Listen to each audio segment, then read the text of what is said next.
Hello guys, कैसे हैं आप लोग। My name is CMA Shreyas Khonde और आज हम लोग एक वीडियो बना रहे हैं और ये वीडियो है related with valuation of goodwill. Yes guys, valuation of goodwill एक ऐसा चैप्टर है जो CA, CMA, CS हर एक स्ट्रीम के लिए यूज़फुल एक ऐसा चैप्टर है। लेकिन ये लेक्चर में आप लोगों को बता दूं कि ज़्यादातर मैं ये लेक्चर बताने वाला हूँ CS एग्जीक्यूटिव के बच्चों के लिए।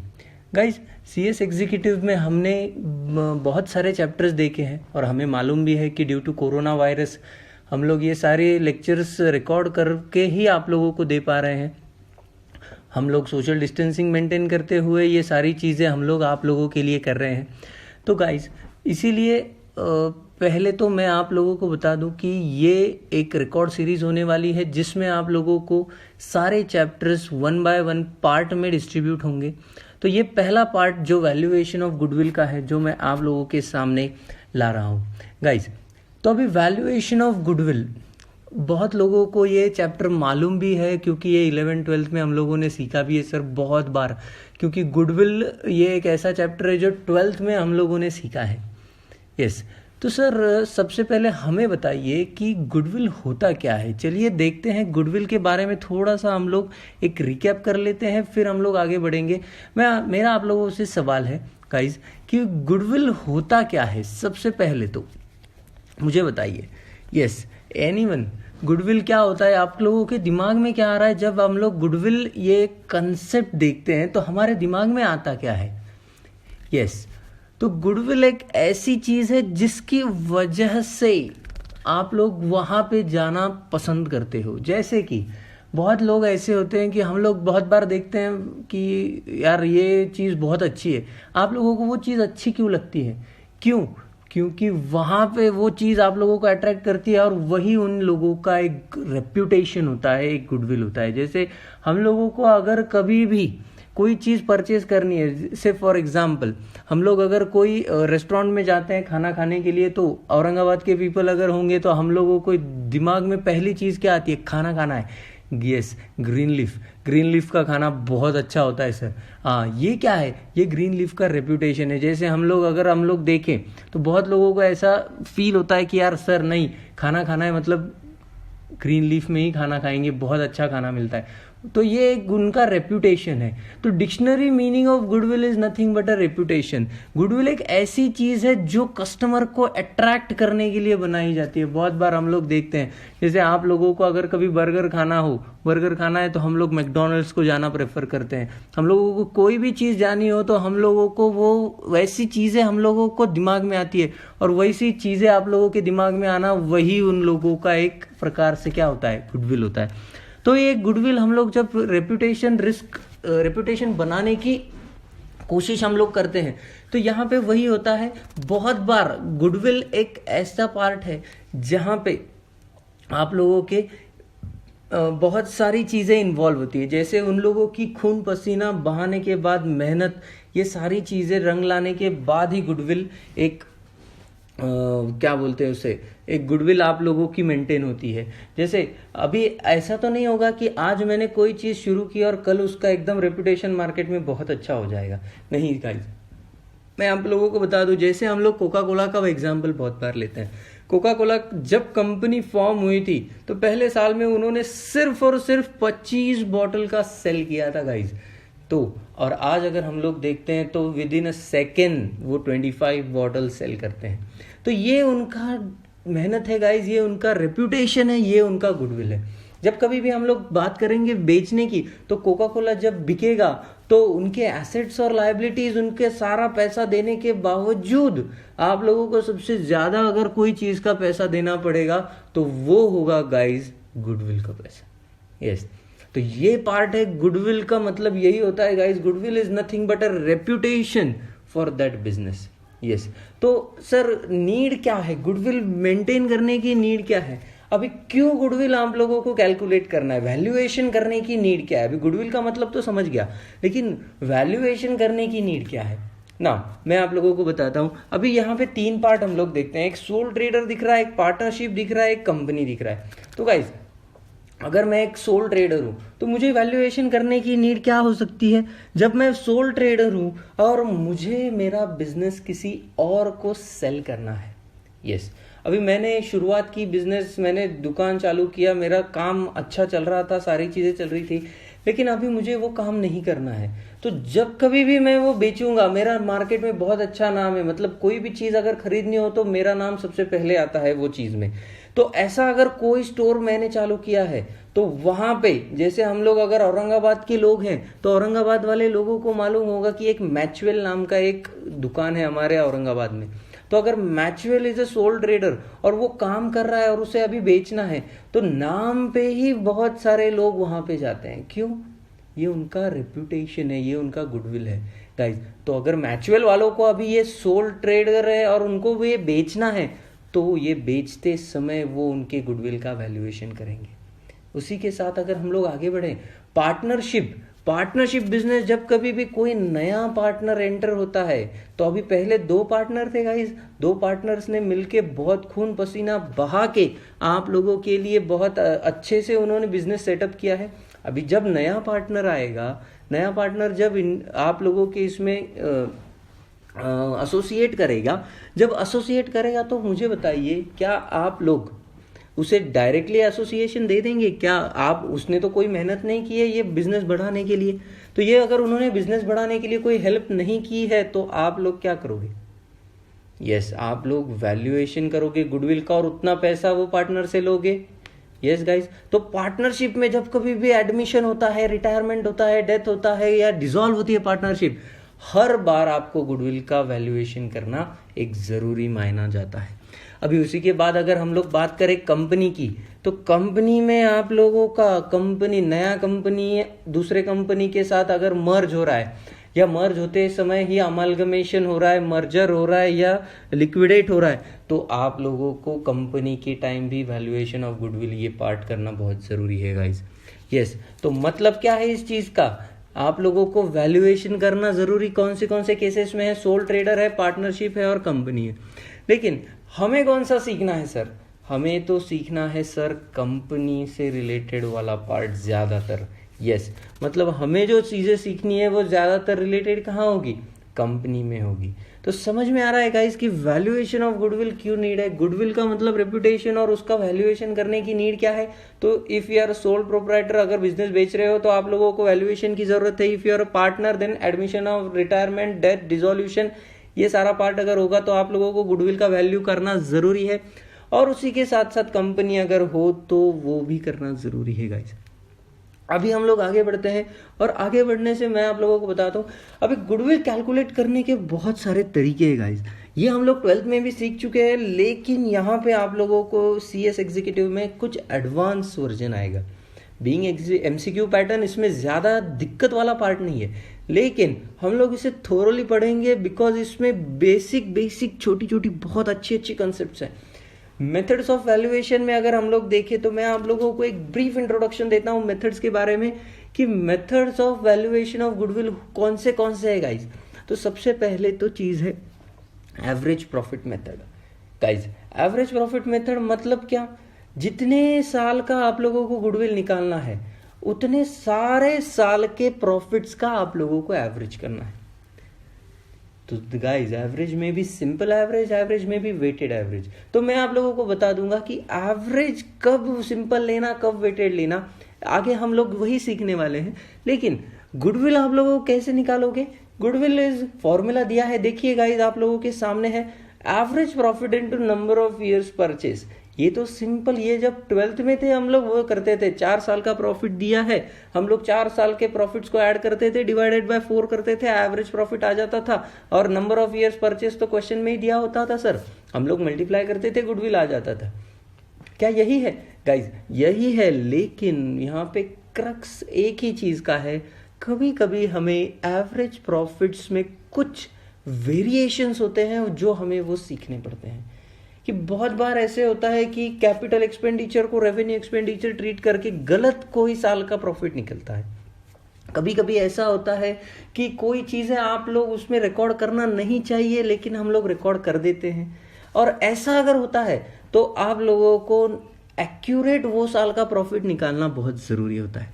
तो अभी अगर एक्यूरेट प्रॉफिट निकालना है गाइज, तो हमें average future maintainable PAT is nothing but profit after tax. Now what is profit before tax, what is profit after tax, ये बात की बात है। लेकिन कभी भी ध्यान में रखिए, जब भी कभी प्रॉफिट आता है, प्रॉफिट आना है मतलब वो प्रॉफिट टैक्स देने के बाद ही हमें आना है। इसीलिए सारा प्रॉफिट आफ्टर टैक्स का मतलब ये फाइनल फिगर है, जो ये पार्टनरशिप अगर होगा तो पार्टनरशिप डिस्ट्रीब्यूट करेंगे, सोल प्रोप्राइटर होगा तो ये सोल प्रोप्राइटर लेगा, कंपनी अगर होगा तो ये कंपनी में यही प्रॉफिट दिखाया जाएगा। जो टैक्स देने के बाद, गवर्नमेंट का जो टैक्स है वो टैक्स देने के बाद आप लोगों को मिलेगा।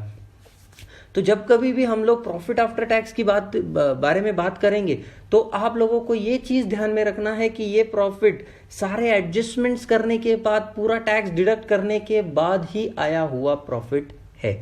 तो अभी देखते हैं गाइस, ये तो हम लोगों ने देख लिया sir, goodwill is equal to average profit into number of years purchase. Simple अगर चीज कहा जाए, मेरे पास 4 साल के प्रॉफिट है तो मैं 4 साल के प्रॉफिट को डिवाइड करूंगा, अब ऐड करूंगा और डिवाइड करूंगा 4 से, तो मुझे एवरेज प्रॉफिट मिल जाएगा, और multiplied by number of years purchase कर दूंगा तो मुझे मेरा एवरेज प्रॉफिट मिल जाएगा। ये तो बेसिक सिंपल सी बात हो गई। लेकिन क्रक्स हमारा एवरेज फ्यूचर मेंटेनेबल पैट निकालना है, तो ये कैसे निकलेगा ये मैं आप लोगों को बताता हूँ गाइस। चलिए देखते हैं steps for calculating average future maintainable PAT. Yes, अभी ये स्टेप्स आप लोगों को सबसे इम्पॉर्टेंट पार्ट है। बहुत बार क्या होता है गाइज, प्रॉफिट हमारे पास नहीं होता है, तो ये प्रॉफिट निकालते कब है हम लोग? ये प्रॉफिट हम लोग निकालते हैं बाय प्रिपेयरिंग। हमें एक चीज मालूम है, प्रॉफिट एंड लॉस अकाउंट से हमें नेट प्रॉफिट मिलता है, लेकिन जब प्रॉफिट आफ्टर टैक्स की बारी आती है तो वो कोई एप्रोप्रिएशंस देने के बाद जो प्रॉफिट बचता है वो पार्ट होता है। जैसे पार्टनरशिप अगर हम लोग बात करें तो पार्टनर्स का salary, partners loan, remuneration, commission, dividend, ये अगर ये सारी चीजें हैं तो ये चीजें भी आप लोगों को डिस्ट्रीब्यूट करना है, और उसके बाद ही तो आप लोगों को एक प्योर प्रॉफिट मिलेगा। तो प्रॉफिट आफ्टर टैक्स फाइंड करने का तरीका क्या है? प्रॉफिट आफ्टर टैक्स फाइंड करने का तरीका है गाइज आप लोगों का P&L अप्रोप्रिएशन अकाउंट। गाइज हमें एक चीज मालूम है, हम लोग जब 12th में फाइनल अकाउंट सीखे थे, फाइनल अकाउंट में हम लोगों ने क्या सीखा था? Yes, trading account, profit and loss account and balance sheet. लेकिन ट्रेडिंग अकाउंट से ग्रॉस प्रॉफिट मिल गया, ग्रॉस प्रॉफिट से आप लोगों ने वो ट्रांसफर करके नेट प्रॉफिट निकाल लिया। अभी ये नेट प्रॉफिट अगर आप लोगों को बाइफरकेट करना है, सोल प्रोप्राइटर है तो कोई बात नहीं, ये पूरा का पूरा प्रॉफिट है किसका? सोल ट्रेडर का। लेकिन अगर पार्टनर्स है तो partners will demand many times remuneration, partner will demand many times commission, कोई लोन लिया है तो वो लोन भी देना पड़ेगा। इतनी सारी चीजें अगर वो डिमांड कर रहे हैं तो वो डिमांड फुलफिल करना हमारा अधिकार है और हमारा कर्तव्य है। तो ये हम लोगों को अगर करना है तो हम लोग क्या करेंगे? एक profit and loss appropriation account बनाएंगे, जो आप लोगों के प्रॉफिट में से इनके अप्रोप्रिएशंस डिस्ट्रीब्यूट कर देगा और बचा हुआ प्रॉफिट पार्टनर्स डिस्ट्रीब्यूट कर लेंगे।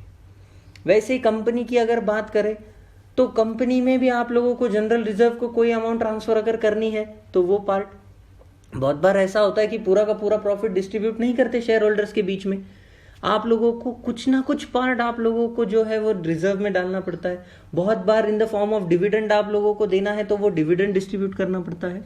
तो ये सारी चीजें करने के बाद जो बचेगा वो होगा आप लोगों का guys profit after tax. Yes, आप लोग अगर देख रहे हो तो यहाँ पे देखिए, ये है आप लोगों का प्रॉफिट आफ्टर टैक्स जो आप लोगों को दिखेगा। यस, उसी के बाद अगर आप लोग देखोगे ध्यान से, मैं आप लोगों को बताता हूं, जस्ट मोमेंट। हाँ गाइज, यहाँ से अगर हम लोग देखें तो आप लोगों को समझेगा, ये है आप लोगों का प्रॉफिट आफ्टर टैक्स। कर्सर से आप लोग समझ पा रहे हो? यस। उसके बाद पहला स्टेप हम लोग देखते हैं, find out PAT bye preparing profit and loss appropriation account. तो हम लोग पहले, अगर नहीं दिया होगा तो की बात है गाइज, लेकिन हमें एमसीक्यू है तो बहुत बार पैट तो दिया ही होगा। दूसरे स्टेप से हमारा इंपॉर्टेंट पार्ट चालू होता है गाइज, दूसरे स्टेप से। Yes, find out profit before tax. अगर आप लोगों के क्वेश्चन में प्रॉफिट आफ्टर टैक्स दिया हुआ है तो उसे सबसे पहले बिफोर टैक्स करना पड़ेगा। क्यों गाइज? बिकॉज सबसे पहले जितने भी सारे आप लोगों के ट्रांजैक्शंस है वो आप लोगों को चेक करना है, तो प्रॉफिट बिफोर टैक्स, टैक्स के पहले ही वो सारे ट्रांजैक्शंस चेक होंगे और उसके बाद ही आप लोग बाद में उसे फिर से पैट में कन्वर्ट करोगे और डिस्ट्रीब्यूट करोगे। तो सबसे पहला स्टेप, अगर क्वेश्चन में आप लोगों को प्रॉफिट आफ्टर टैक्स दिया है तो उसे प्रॉफिट बिफोर टैक्स में आप लोगों को कन्वर्ट करना पड़ेगा गाइस। यस, मतलब कैसे करेंगे सर? तो profit before tax is equal to profit after tax divided by 1 minus tax rate. देखिए गाइस, ये 1 माइनस टी, तो जब कभी भी आप लोगों के क्वेश्चन में जो पैट दिया हुआ है डिवाइड करना है 1 माइनस जो भी आप लोगों का टैक्स रेट होगा, दैट टैक्स रेट में भी 40%, मतलब हम लोग माइनस क्या करेंगे 0.4, दैट टैक्स रेट में भी 30%, तो हम लोग माइनस क्या करेंगे 0.3, और इससे हमें सारे प्रॉफिट बिफोर टैक्स मिल जाएंगे। यस, तो अभी पहला स्टेप हम लोगों ने देखा, अगर पैट नहीं है तो प्रिपेयर करना क्या है, पीएनएल एप्रोप्रिएशन। दूसरे स्टेप में अगर पैट है तो उससे क्या करना है, PBT, that is profit before tax. तीसरे स्टेप से ध्यान से देखिए, any abnormal transaction which incurred in past, like goods lost by fire, theft, profit or loss on sale of investment, etc., should be added back to the year PBT in case of loss or expenses, or deducted in case of profit or gain। अभी ध्यान से समझिएगा, any type of abnormal transaction की बात चल रही है। Now abnormal transaction एक ऐसा ट्रांजैक्शन होता है जहां पे आप लोगों को क्या करना है गाइस, कि आप लोगों को यहाँ पे एबनॉर्मल ट्रांजैक्शन मतलब ऐसे ट्रांजैक्शन जो डेली बेसिस पे आप लोगों के इस केसेस में नहीं होते, जैसे कि yes, goods lost by fire, रोज आग लगती है क्या हमारे इसमें? नहीं। थेफ्ट, बर्गलरी, कोई भी चोरी चकारी या आप लोगों का लॉस बाय फायर, अगर ऐसा कोई अगर होता है तो आप लोग क्या करेंगे?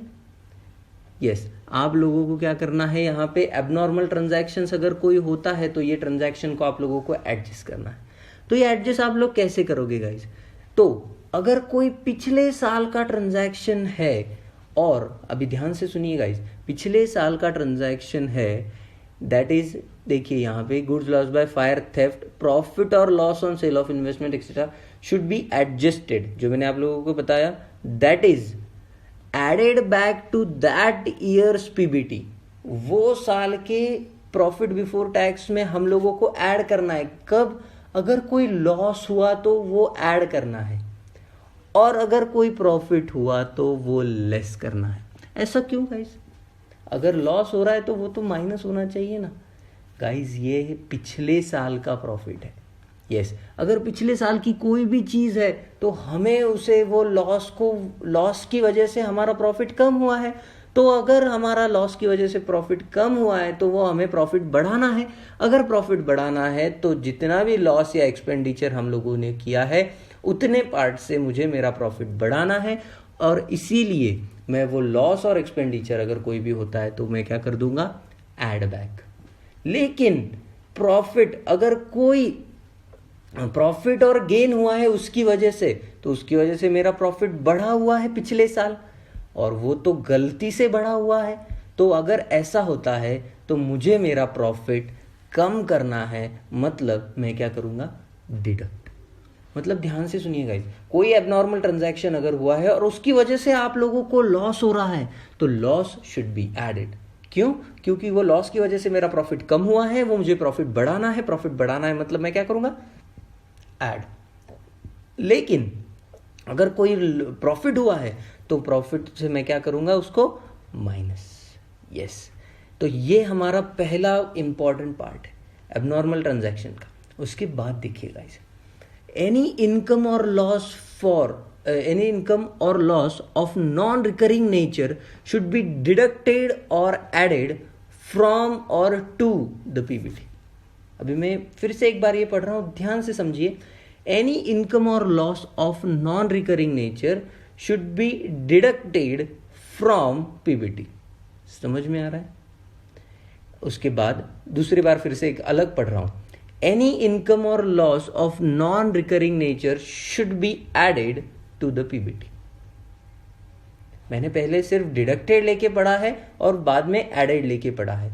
तो ध्यान से समझिए, इनकम और लॉस दोनों भी चीज़ें हैं। इनकम के लिए आप लोगों का डिडक्टेड वर्ड है और लॉस के लिए आप लोगों का एडेड वर्ड है। जैसे मैंने आप लोगों को ऊपर बताया, नॉन रिकरिंग नेचर की वजह से आप लोगों को अगर कोई इनकम होता है तो वो गलत बात है, तो वो हम लोग वो प्रॉफिट में रिकॉर्ड नहीं कर सकते, इसीलिए हम लोग वो इनकम माइनस कर रहे हैं। लेकिन अगर आप लोगों को लॉस होता है, उसकी वजह से मेरा प्रॉफिट कम हो रहा है, तो मुझे क्या करना है, वो ऐड बैक करना है, इसीलिए मैं वो पीबीटी में ऐड कर दूंगा।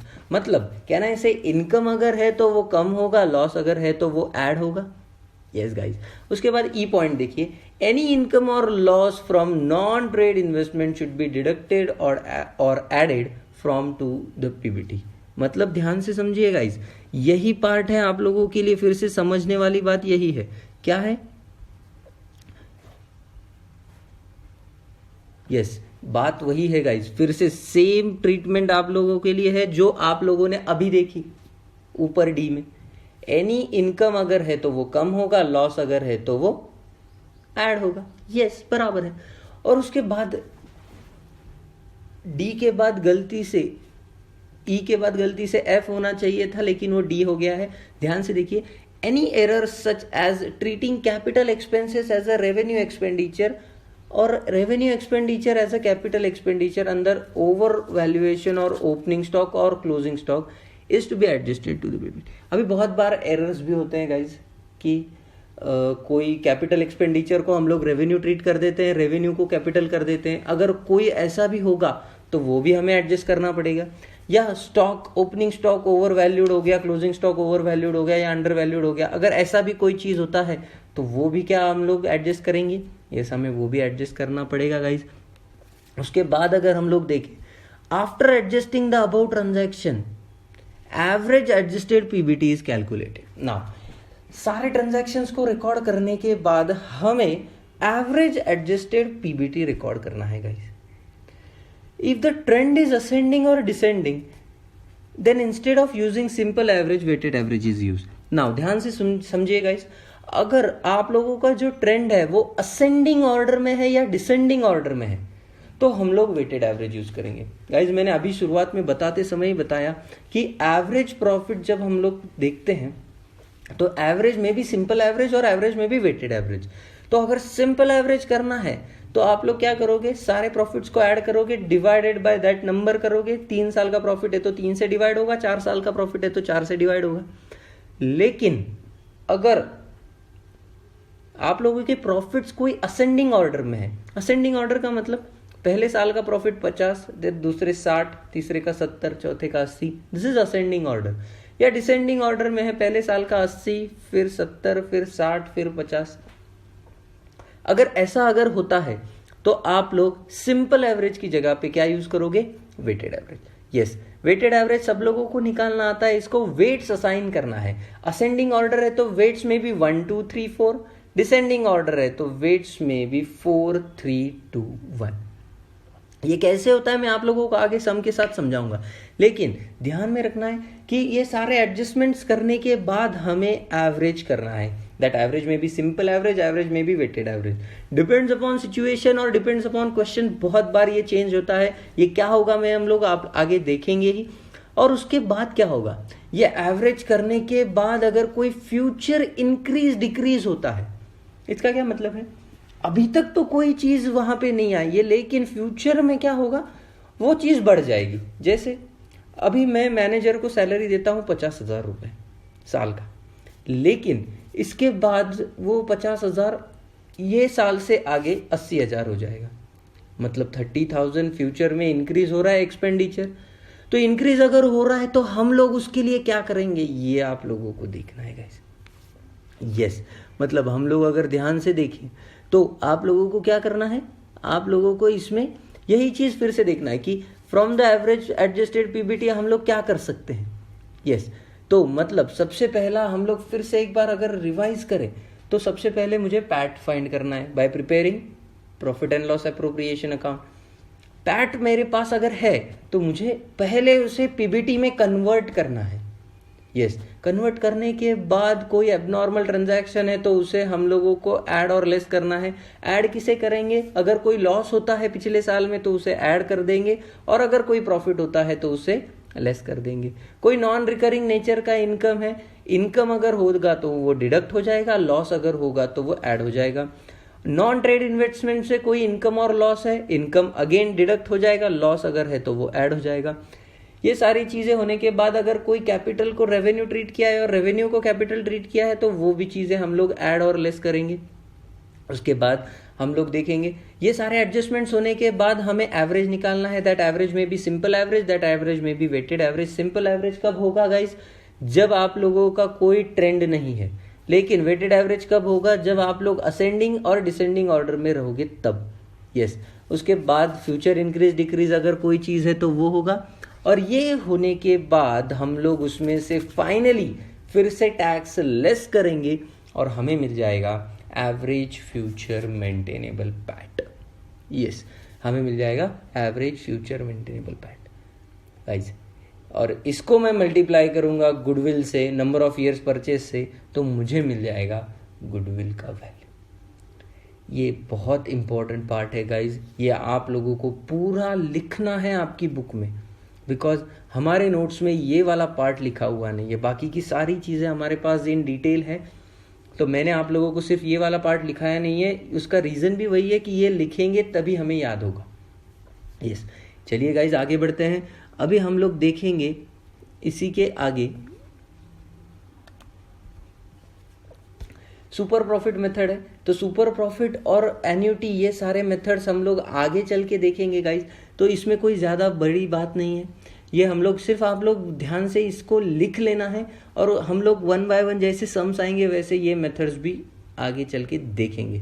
ठीक है, कैपिटलाइजेशन के मेथड्स भी हैं, तो ये भी आप लोगों को लिखना है। आपके नोट्स में भी ये अवेलेबल है, डोंट वरी। सामने नोट्स रखेंगे तो भी आप लोगों को उसके फॉर्मूलाज याद रह जाएंगे। यस, हाँ गाइज, अभी हम लोग सबसे पहला क्वेश्चन करने जा रहे हैं। यस, ये क्वेश्चन अगर आप लोगों को अच्छे से जम गया तो आप लोगों को गुडविल समझ गया, ऐसा मैं मान के चलूँगा। यस गाइज, अभी क्वेश्चन पढ़ते हैं। क्वेश्चन ध्यान से पढ़िए। क्वेश्चन पढ़ते समय हाथ में भी पेंसिल होनी चाहिए। आपकी बुकलेट में ये सारी चीज़ें अवेलेबल हैं। जिन लोगों के पास बुकलेट नहीं है, मैं नीचे लिंक में आप लोगों को बुकलेट का लिंक शेयर कर दूंगा, आप लोग वहाँ से वो बुकलेट डाउनलोड कर सकते हैं। Yes, precision limited proposes to purchase the business carried on by Fasteners Private Limited. The goodwill for the purpose is agreed to be valued at 5 years purchase of weighted average profit. Now guys, question ने ही आप लोगों को दे के रखा है कि weighted average करना है। अभी यहाँ पे हम लोगों ने पिछले इसी में देखा कि यहाँ पे हम लोग वेटेड एवरेज कब करते हैं? जब असेंडिंग और डिसेंडिंग ऑर्डर होगा। लेकिन क्वेश्चन इटसेल्फ इज सेइंग कि वेटेड एवरेज करना है, तो वेटेड एवरेज आपको करना है। मतलब हमें असेंडिंग ऑर्डर हो या ना हो उससे कोई फर्क पड़ता है क्या? नहीं गाइस, असेंडिंग ऑर्डर हो या ना हो आप लोगों को कोई फर्क नहीं पड़ता। आप लोगों को weighted average anyhow follow करना है। गुडविल के लिए 5 years परचेज दे के रखा है और for past 4 years use appropriates weight. Weights are always 1 2 3 4।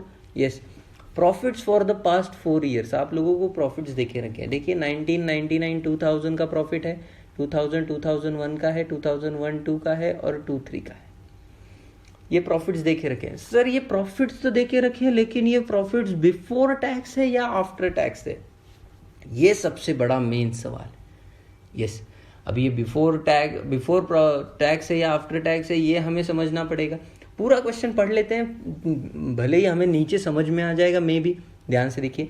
On scrutiny of the book of account the following matters were revealed. अभी मैटर रिवील क्या क्या हुए देखिए। ऑन 1 December 2001, 2001 कहाँ आएगा गाइज?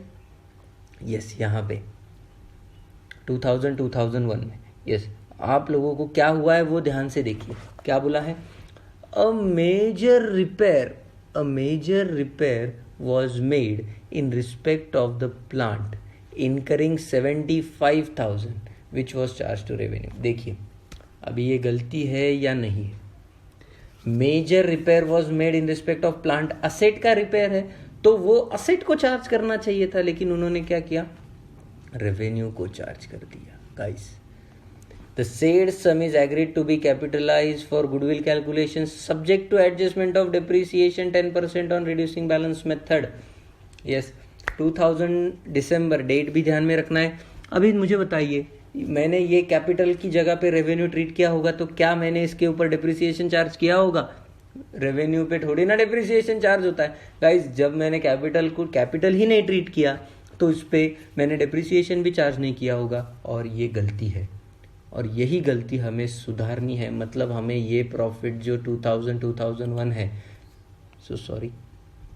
ये जो प्रॉफिट है 2001, ये प्रॉफिट में हम लोगों को एडजस्टमेंट करना है। यस, उसके बाद अगर हम लोग ध्यान से देखें to the closing stock for the year 2001, again वही साल है, was over valued by 30,000।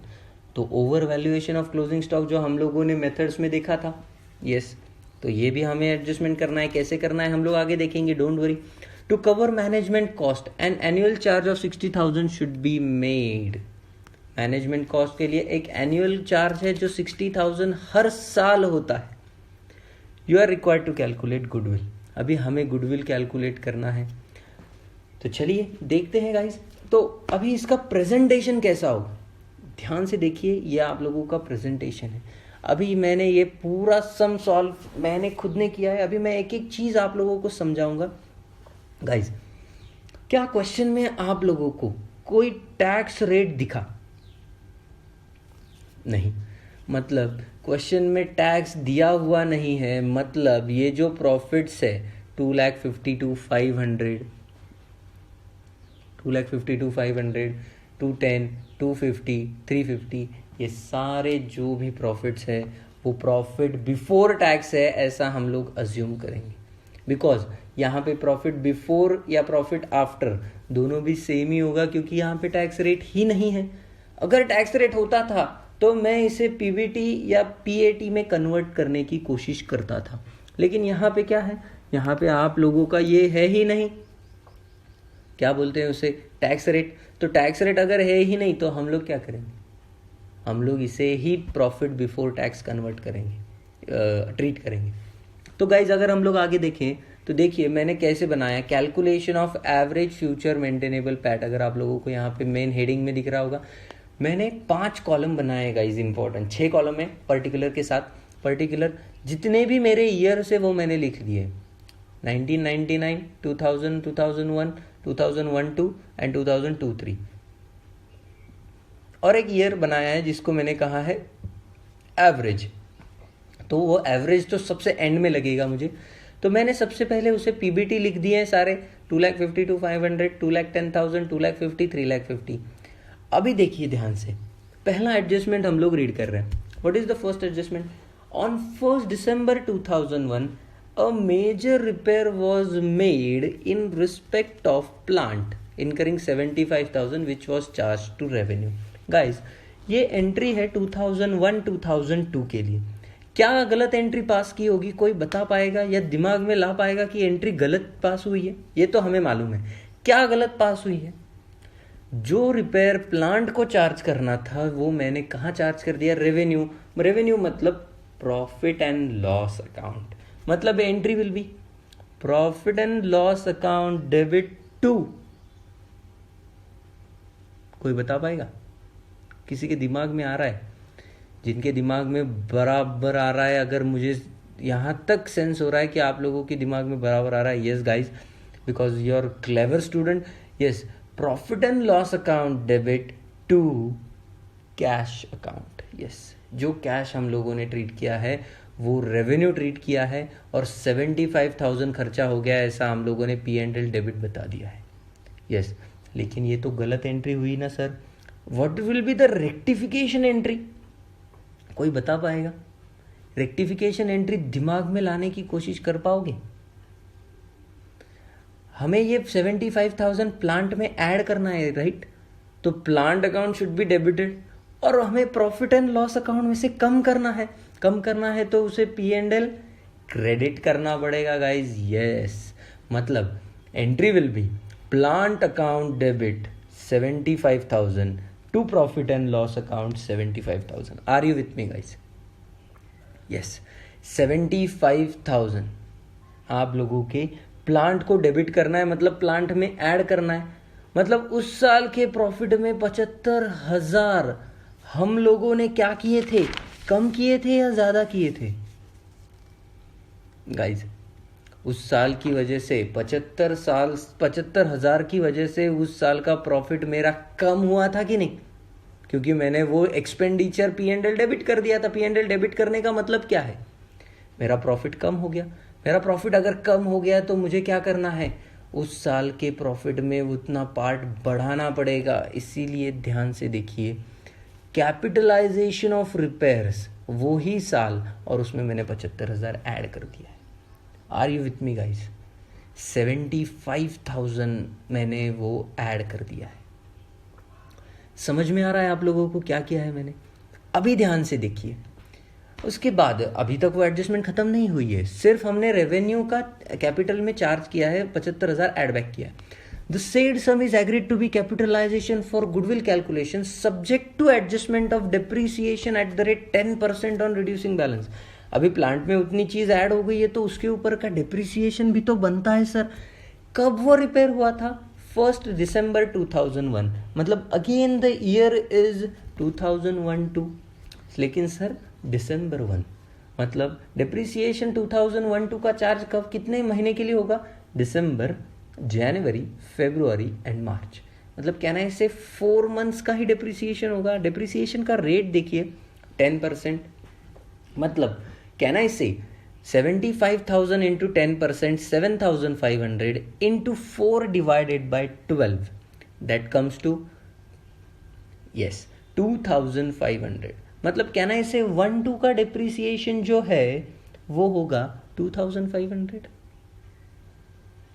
Yes, मतलब देखिए यहां पे डिप्रिसिएशन 2,500। समझ में आ रहा है क्या गाइस? बताइए, समझ में आ रहा है? यस। अभी सर ये तो 1-2 का हुआ, उसके बाद भी अगर मैं देखूं तो मेरे पास 2002 और 2003 तो है ही ना, फिर से आगे। तो क्या ये प्लान फिर से साल में कैरी फॉरवर्ड नहीं होगा? बिल्कुल होगा। मतलब कहना से मुझे 2002-3 पे भी डेप्रिसिएशन चार्ज करना पड़ेगा। यस। क्या वो बचे हुए पार्ट का ये डेप्रिसिएशन होगा? यस, क्योंकि वही तो रिपेयर में आप लोगों ने रेवेन्यू ट्रीट किया है। और डेप्रिसिएशन का मेथड कौन सा है? Reducing balance method. तो मतलब कहना इसे 75,000 में से 2,500 जब मैं माइनस करूंगा तब मुझे मिलेगा 72,500, और यहां पे अभी पूरे साल का डेप्रिसिएशन चार्ज करना पड़ेगा। मतलब कहना इसे 72,500 इंटू 10%, दैट कम्स टू 7250। देखिए गाइस, तो डेप्रिसिएशन अगले साल का 7,250। समझ में आ रहा है आप लोगों को गाइस? यहाँ पे ये और ये। यस, आगे बढ़ते हैं। The closing stock for the year 2000-2001, year वही है guys, was over valued by 30,000। अभी क्लोजिंग स्टॉक ओवर वैल्यूड हुआ है, इसका मतलब क्या हुआ? 30,000 से मैंने क्लोजिंग स्टॉक बढ़ा दिया है, और क्लोजिंग स्टॉक अगर मैंने 30,000 से बढ़ा दिया है इसका मतलब वो ज़्यादा ट्रीट हुआ है। ज़्यादा ट्रीट हुआ है मतलब क्या है गाइस? वो ज़्यादा हो गया है तो उसे कम करना पड़ेगा। कम करना पड़ेगा मतलब क्या करना है? यस, लेस करना है। इसीलिए देखिए over valuation of closing stock 30,000।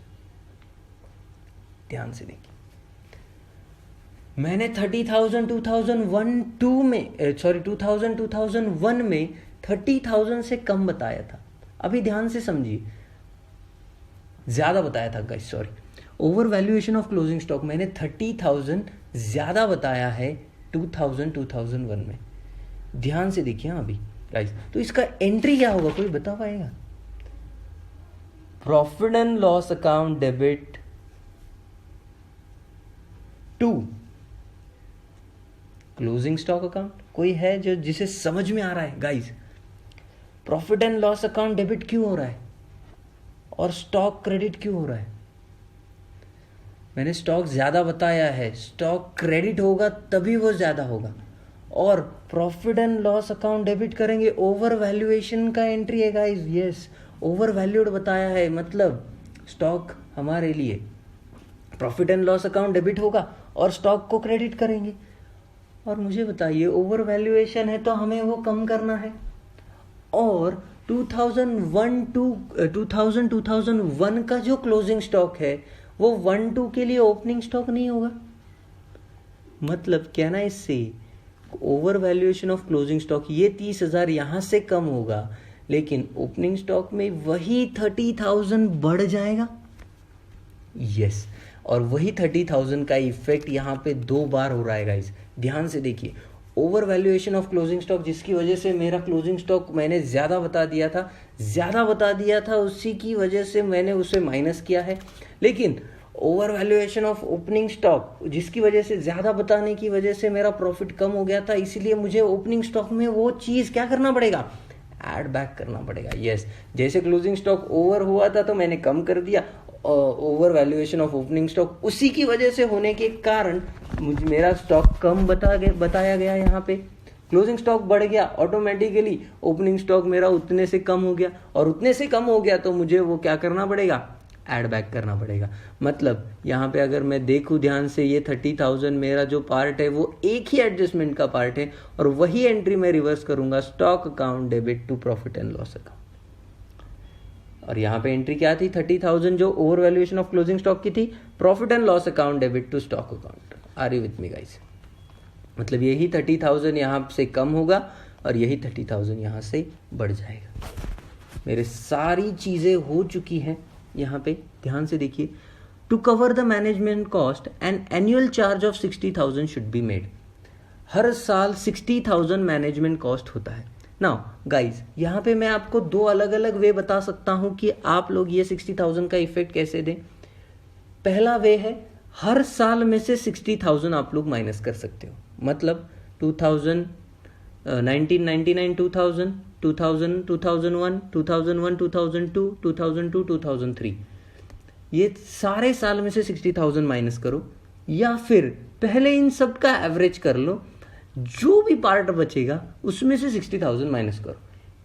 हर साल में से 60 माइनस करो, या सबका एवरेज करने के बाद एक ही बार 60 माइनस करो, दोनों का पार्ट सेम ही है। यस, तो चलिए मैंने कैसा किया है, अगर आप लोग ध्यान से देखें, मैंने सारे इनका टोटल कर लिया है गाइस। देखिए यहाँ पे 250 to 500, 210 में से 30 माइनस करने के बाद 180, 250 प्लस 75 माइनस 2,500, 30,000, 3,50,000 माइनस 7,250, 342, 750। ये सारे मेरे एडजस्टेड पीबीटी आ गए। देखिए मैंने सारा एडजस्टमेंट करने के बाद ये प्रॉफिट बिफोर टैक्स है। अभी यहाँ पे ना असेंडिंग ट्रेंड है ना डिसेंडिंग ट्रेंड है, फिर भी मैं वेट्स दे रहा हूँ। ऐसा क्यों हो रहा है? Because question specifically says that weighted average करना है। यस, तो मैंने क्या किया है, 1, 2, 3 और 4 उनको वेट असाइन कर दिए हैं। अभी वेटेड एवरेज कैसे कैलकुलेट होता है गाइज, मैं आपको बताता हूँ। 2,52,500 into 1 plus 1,80,000 into 2 plus 352,500 into 3, 342,750 into 4 divided by इन सारे वेट्स का total, that is 1 plus 2 plus 3 plus 4, that is 10 guys.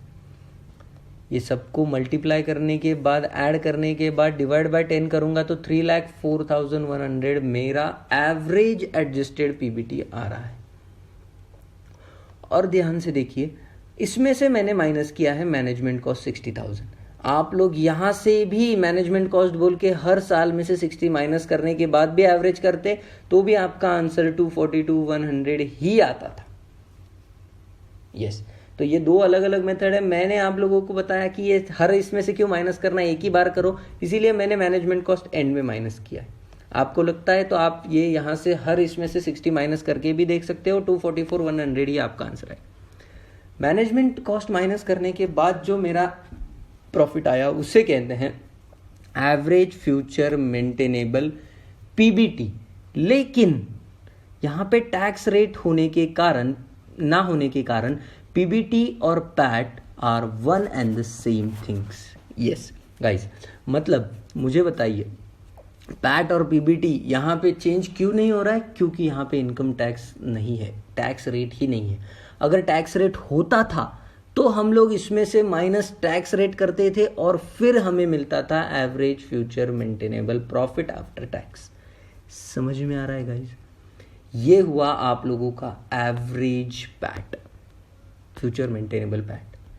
और अभी हम लोगों को गुडविल फाइंड करना है, तो गुडविल कैसे फाइंड होगा? Average future maintainable PAT into number of years purchase 244,100 into 5, तो आपका आंसर है 12,20,500। और ये जो चीज़ें आप लोगों को नीचे दी है, ये मैंने आप लोगों के रेफरेंस के लिए ये एंट्रीज पास करके दी हैं। ये जो पहला एंट्री है profit and loss account debit to cash, ये उन्होंने पास की गई एंट्री थी 75,000 की। Rectification entry profit and loss account debit to P&L, जो मैंने आप लोगों को बताया। ये डेप्रिसिएशन का एंट्री है P&L account debit to plant, उसी के नीचे P&L account debit to plant वाला एंट्री है। और उसके बाद P&L account debit to stock 30,000, ये क्लोजिंग का है। ओपनिंग का इसी का रिवर्स एंट्री होता है, जो मैंने नहीं दिया है, लेकिन आप लोग ये भी देख सकते हैं और ये सारी चीज़ें कर सकते हैं। मतलब गाइज, क्या हमें समझ में आ रहा है हम लोग अभी तक क्या कर चुके हैं?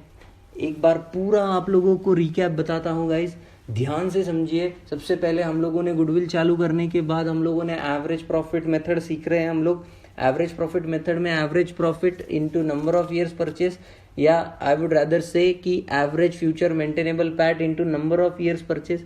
तो एवरेज फ्यूचर मेंटेनेबल पैट कैसे निकलता है, उसके लिए हम लोगों ने कुछ चीज़ें देखी थी। तो वो चीज़ें क्या थी गाइज? अगर ध्यान से देखें तो पहली चीज़ हम लोगों ने उसमें देखी थी कि पैट को निकालो। लेकिन हमारे क्वेश्चन में, ये वाले क्वेश्चन में प्रॉफिट आफ्टर टैक्स सारी चीज़ें दी गई थी, इसीलिए हमें निकालने की ज़रूरत नहीं पड़ी। नहीं तो निकालना है तो हम लोग P&L अप्रोप्रिएशन से निकाल सकते हैं। यस, सबसे पहले पैट को पीबीटी में कन्वर्ट करो, तो फॉर्मूला क्या देखा? PBT is equal to PAT upon 1 minus tax rate. Yes, लेकिन हमारे क्वेश्चन में टैक्स रेट ही नहीं था, इसीलिए हम लोगों का PBT and PAT will be the same. Yes, उसके बाद एनी एबनॉर्मल ट्रांजैक्शन अगर कोई होते हैं तो इनकम अगर है तो हम लोग उसे लेस करेंगे, लेकिन एक्सपेंडिचर है तो हम लोग उसे ऐड करेंगे। एनी नॉन रिकरिंग नेचर का कोई इनकम और लॉस है तो इनकम अगर है तो अगेन हम लोग माइनस करेंगे, लॉस है तो हम लोग ऐड करेंगे। नॉन ट्रेड इन्वेस्टमेंट अगर कोई है तो इनकम अगर है तो हम लोग उसे लेस करेंगे, लॉस अगर है तो हम लोग उसे ऐड करेंगे। कोई एरर है जैसे कैपिटल एक्सपेंडिचर और रेवेन्यू एक्सपेंडिचर, जो हमारे केस में हमारी पहली एडजस्टमेंट थी, अगर ऐसा होगा तो वो भी हम लोग एडजस्ट करेंगे जो हम लोगों ने किया। उसके बाद असेंडिंग डिसेंडिंग ऑर्डर का पार्ट आता है गाइज। असेंडिंग कब होगा, डिसेंडिंग कब होगा, सिंपल एवरेज कब होगा, वेटेड एवरेज कब होगा, ये हमें पता कैसे चलेगा? अगर हमारा ऑर्डर असेंडिंग है या डिसेंडिंग है तो हम सिंपल और वेटेड एवरेज वाली बात कर सकते हैं। लेकिन अगर क्वेश्चन स्पेसिफिकली आप लोगों को कह रहा है कि आप लोगों को वेटेड एवरेज ही फॉलो करना है या सिंपल एवरेज ही फॉलो करना है, तो आप लोगों को क्वेश्चन का दिया हुआ पार्ट फॉलो करना है। ये होने के बाद अगर कोई फ्यूचर इंक्रीज डिक्रीज वाला पार्ट है तो उसकी वजह से अगर कोई चीज़ आप लोगों की बढ़ रही है या कम हो रही है तो उसका एडजस्टमेंट करना है। और ये सारी चीज़ें करने के बाद आप लोगों को उसमें से टैक्स माइनस करना है अगर है तो, और फिर हमें मिल जाएगा एवरेज फ्यूचर मेंटेनेबल पैट। और हमने वैसे ही सारी चीज़ें कैलकुलेट करी है गाइस। देखिए, ये प्रॉफिट बिफोर टैक्स, उसमें से हमारे सारे एडजस्टमेंट्स हम लोगों ने एडलेस किए हैं और उसके बाद उसका वेटेड एवरेज किया है। फिर हमें मिला है average future maintainable PAT into number of years purchase करने के बाद हमें मिला है गुडविल।